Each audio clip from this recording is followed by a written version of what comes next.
का हो छोड़ भैया अरे का करते रह जाओ। अरे भैया का कहीं हम दुख के दर्द दिल के दर्द हो भाई। दिल के दर्द तो का हो गल तेरा दिल के दर्द में अच्छा खासा तो दिखत रहो। अरे भैया बड़ी परेशानी हमारा को गुजरत आज 8 दिन से हम चिंता में बड़ी पड़ल बा। 8 दिन से चिंता में पड़ गो का के बीमार बताओ। बीमार नहीं थे भाई, छोट भाई हो कहो तो कहीं कह तो ई बताओ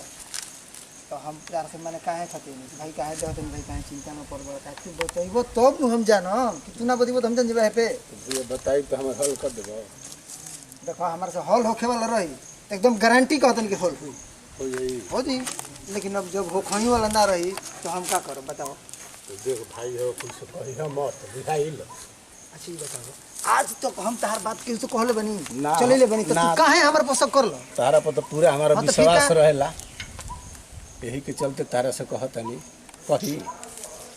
अब मैंने इहो बात पूछही वाला हो कहीं अरे मतलब कहबो ना तो फिर हम जानम कैसे आते कहीं एगो भाई हो हमार पुरान एगो लभर हिया जान लो। ओ ई लभर वाली बात बा। हाँ हां तो फिर का भइल बताओ। ओकरा से समझ जा कि बातें नहीं होत। तो का जाने ओकर मोबाइल भुलाइल बा कि ओकर सिम जो हुआ गइल बा। फोन लगावत नहीं, फोन लागते नहीं खे। कुंवारे पे गया का हो। हाँ भैया अब बताओ कोनो उपाय होखे तो बता। हमर तो कहीं उपाय एगो बात कही कहो। एगो हमरा दिमाग में एगो बात आइल जान लिहो। हाँ अब मान लगे तो तू सलाह दियो लेकिन हमारा दिमाग में तो जौन आइल बा तो कहत नहीं बताओ तो। कहो कहो माने ओकरा से भेंट कोल चाहत रहो नंबर लेहल चाहत रहो। हाँ भैया तो मान लगे वो गाँव में तो कहाँ बिया हो कौन गाँव बिया है 64 दिन। चौसा देने वो चौसा बिया बिल बा। अच्छा ती बताओ हमनी के आवार जवार में तारा के तो हमारा के सब कोई चिन्हता लेकिन चौसा में केहू तारा के चिन्हता ना वही जा कोई चिन्ह वाला नहीं। केहू चिन्हत नहीं केहू। एगो हम उपाय बताओ तो जान लो अगर उ उपाय ले काम हुई नहीं तो कहीं हो सकता कि भेंट मुलाकात हो। तो भाई बताओ ना उहे उपाय बताओ तार मुँह मीठा भाई करा देवे एकदम निश्चिंत रह। चलो मीठा करेबा चाहे ना करेबा ऐसा मतलब नहीं है बड़ भाई हो। अब हमारे उपदेश जाना चाहे कुछ भी जाना हम तारा का बता दें। देखो साधु के रूप धो अच्छा धोती कुर्ता लगा ली हो हाँ आ टीका उका कह ली हो तो माने ई मत केहू जाने नु कि तू से महात्मा ना हो। अच्छा हाँ आ एगो गेठरी होई तो बांधले एगो सोटा ले ली हो हाँ आ अपन घूमे बा टीका उका कह के नु तो अपने पूछी नु केहू कि तू का करेला चाहे जीवो तो अगल बगल जी तो कहे कि ना हम तने हाँ हाथ सब पाँच- हाँ हाथ सब साधु हाथ के रूप- देखी ना माने हाँ। साधु के रूप बना लेवे हाँ के बा साधु के रूप हमारा। बना लेवे हाथ ठीक। देखी ना आ जो आराम से आसपास देखत रहियो ओकर घर केहू अगल बगल केहू लौकत निखे नु ई मत नु कि केहू अगल बगल खाड़ रही आ घुस जाता मार लबदे त केहू बस दियो सन ना ई तो ऐसा सही काम मत कहता, करियो। ना ठीक है पहले अगल बगल देख लियो कि केहू बा ना नु आ समय पाके अगर मान के चलो समय पाके घुस जियो ठीक। आ घुसला के बाद अपन बतिया के नंबर उमर लेके चल जियो आ मान के अगर अगल बगल में केहू आदमी भेटा गई हाँ तो देखा कुछ करिए मत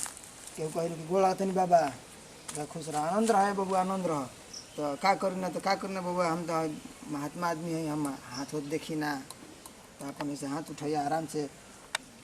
बताइए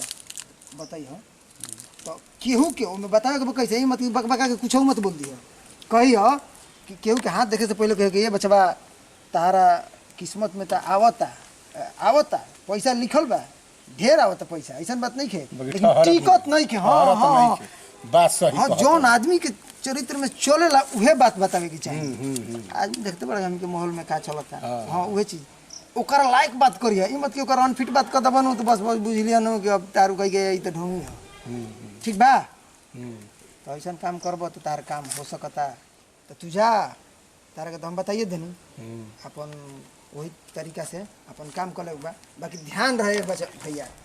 कोनो दिक्कत मत है कि मत की जाके पिटा उठा दियो ना ठीक ठीक बा। है हाँ ठीक है अगल बगल के जरूर ध्यान दे कि अगल बगल केहू नहीं खेनू। ठीक बा चलो हम जरूरत पड़ी तो भेटो तारा से कल। हाँ हाँ ठीक बा हम जाते नहीं याद तनी हमारे घरे काम बा पुलिस मिशन मेहरारू हमारा से मर्दे संगतियावा तो बड़ी बढ़िया उपाय बतौल सर। इहे उपाय एगो लौकता ये अगर चाहब तो ये रूप बना के जाए तो हमारा लवहर से भेंट हो जाई हे मन चलो ये रूप बनावल जाओ सबसे बढ़िया बा।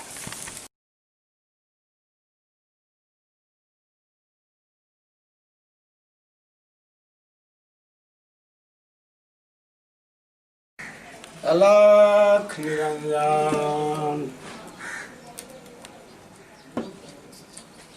ए बाबा का बची साधु दुकानी देखला से नहीं बुझा तो मने जातन सीधे ऐसे पूछनी बाबा मने बराबर लोग टीका ऐसे कह के चले लन जाए के वजह से पूछ लेनी। तो हमार बच्ची इतना अधिका मुंह नहीं कि हम गली पूरा तक केहू से बोलत चली जवन काम बा अपन तवन करतानी बोल आई बैठिए जा बैठे भर तो बच्ची समय ए नहीं बाबा बड़ा अर्जेंट काम बतानी बैठती हम तो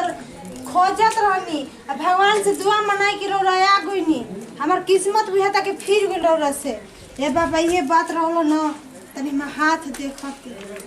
हम मरद ना मानेला जान जाई बड़ा मारेला बड़ा दुख देवेला अनु कमाई के अइबो करला तू पैसे तो मैं पी खा जाला जुआ हुआ खेल जाला।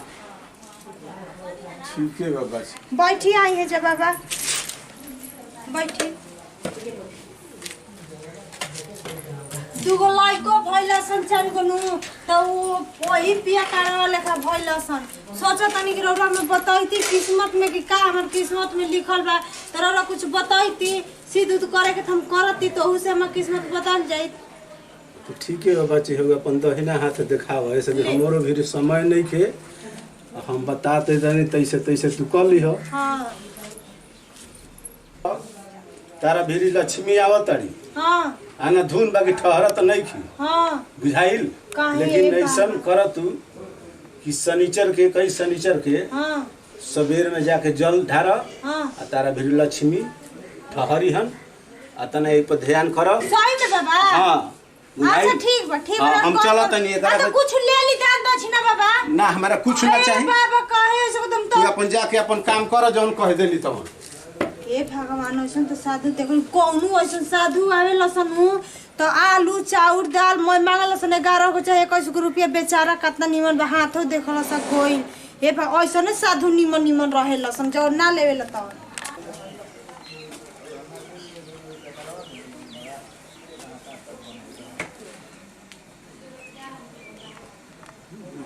ताकि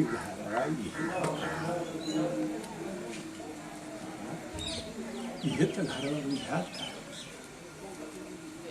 घरवा बुझाता ये है का ये बुझाते बा घरवा कुछ बात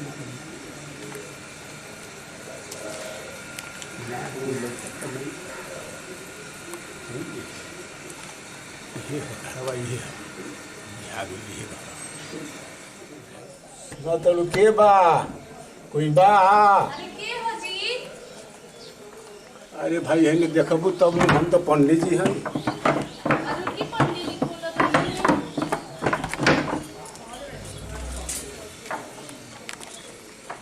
जी अब हमारे शादी को रो रहे का हुलिया बना कर रख ले बानी। अरे भेंट हो गई तो ने फोन में और देख बहुत रहे नु कि हम बाद में मिलब रह जाए जरूरी रहे और हुसबानी नहीं। अरे हम फोन लगावत तो फोन वो नहीं खेल लागो तब कैसे हम पता करते हम ना प्यार करी ना रे हम प्यार करी ना। अरे तो फोनवा ना लागत रहे तब न ऐसा दृश्य बनावे के पर नहीं दादा ओ त हमारा हाथ दुर्गति लिख दादा का कोई ना रहे मिलो जरूरी रहल जी जय आई लो बैठी तो का जानत रही कि हम ना रे से प्यार करी ना हम ओतने प्यार करी ना का रो हुलिया बनइले बानी होय का दिन फिर टीका मारला के का जरूरत रहे रो से ही आगू रहती हमर जानते बन हमर बियाह शादी हो गेल बेटे माई को बियाह शादी को पहले प्यार रहे त रहे अब का जरूरत रहे जब ओइला के हमरे के बेइज्जत करवाई हम रो से उतने प्यार करी ना लेकिन हमर पति हमरा जिंदगी में आ गेल बनी तब हम मजबूर बानी और रही कुल का कोले बनी नीचे से ऊपर बताई तो हमारा ना रहे गइल हो आज हम 10 दिन से भोजन छोड़ देले बानी कहनी कि भाई भई उपाय बा अगर साधु के रूप बना के जाई तो हमारा प्रेमिका से भेंट हो जाए ना तो ऐसे कोनो मार फुकार दिया सब ऐसे हम ऐसा रूप बना के नहीं कम से कम देश की नजरियों से हमारा आत्मा में संतुष्टि हो जाए जाय दिए देख लेनु हां देख ले ये काम करी ना अब रो जाए भेंट हो गइनु अब रो जाए हमर पति के आवे के टाइम हो गई नंबर वो लगा नंबर बा हमर का करे नंबर हमर पति देव कहले बन कि केहू के नंबर नहीं के देवे के और रो के नंबर दे फोन आई तो कहन कि के करे से बतिया तो वो आवे उनका टाइम हो गइल बाटे और मिलन हो गइल बा हमनी के अब मिलन ना हो पाई रो से कोपो ना होई अब कुछ काम करी यार तो किया होनी चाहिए अरे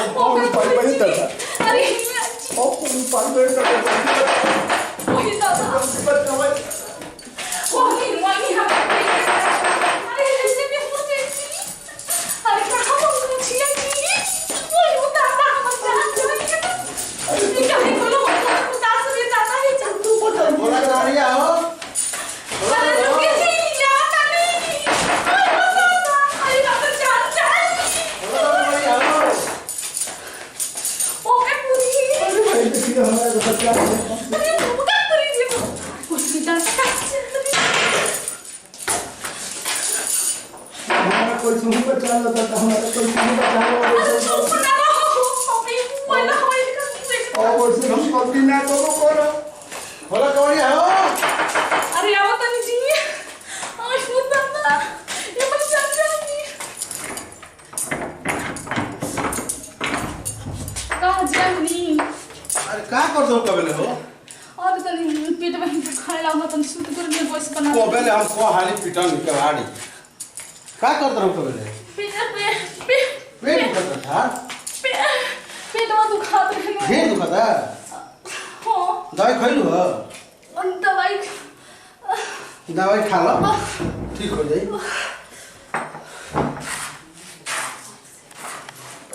अरे हवा बेना में कुछ नहीं के हो हां अच्छा हां ये बोल अच्छा है वो ठीक ना छोड़ो ना ये पर ठीक लगा छोड़ो ठीक रहता है जे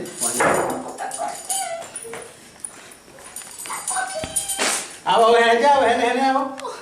अब दवाई तो हम झोरिया दवाई दे दे पता तो खाता ये जी पानी लेना पेट तो खाता पानी ना पहले दवाई लो ना हम ताके दे भाई ठीक हो ये तो उठी ना ना उठी अरे पहले लेवा दवाई खोजी भाई ये उठ जाएंगे ना लो दवाई बेग दो अरे मुझे इनका हो अरे वो आगे चाहो तो बोला हटी अरे मत यार इनका की लो तमाशा तमाशा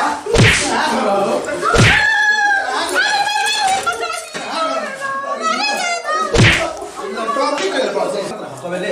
नौटंकी कर साधु अरे बैठे में ढुका के साधु लिखो गया तो हमारा टिकवा के कौन साधु अरे साधु हमको बैठ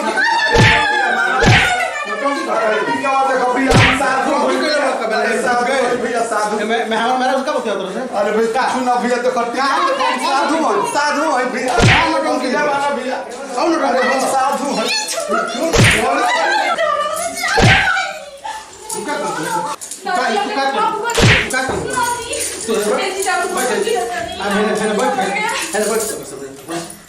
अच्छा ये नौटंकी हाथ में कोई है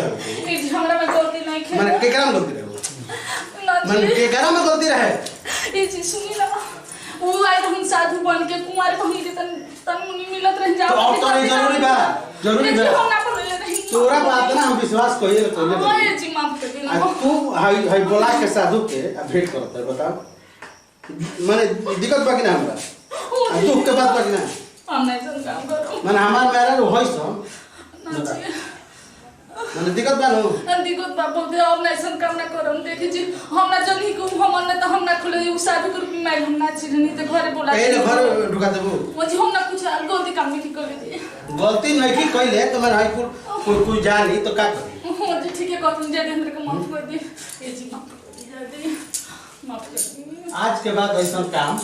नहीं करेंगे ना करो हैं ना करो कब इज्जत तो भाई के बा हां जी अबे कहीं हो जाता